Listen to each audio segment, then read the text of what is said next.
গোপাল ভাঁড় ও সৌদাগরের প্রতারণা। একদিন নদিয়া রাজ্যের দরবারে হাজির হলো এক সৌদাগর।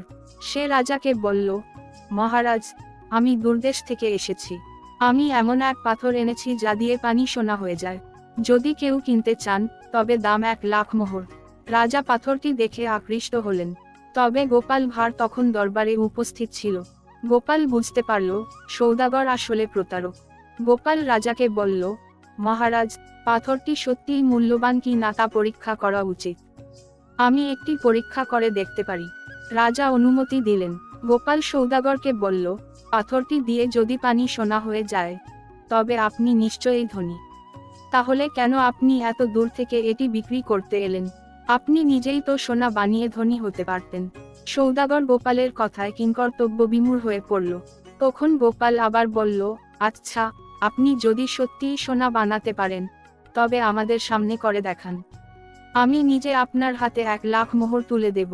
সৌদাগর ঘাবড়ে গিয়ে পাথর ফেলে পালিয়ে গেল। রাজা গোপালের বুদ্ধি দেখে মুগ্ধ হয়ে বললেন, গোপাল, তুমি না থাকলে আমরা বড় প্রতারণার শিকার হতাম। তোমার এই বুদ্ধির জন্য আমি তোমাকে পুরস্কৃত করব। গোপালের কৌশল আর বুদ্ধিমত্তার গল্প এরপর পুরো রাজ্যে ছড়িয়ে পড়ল।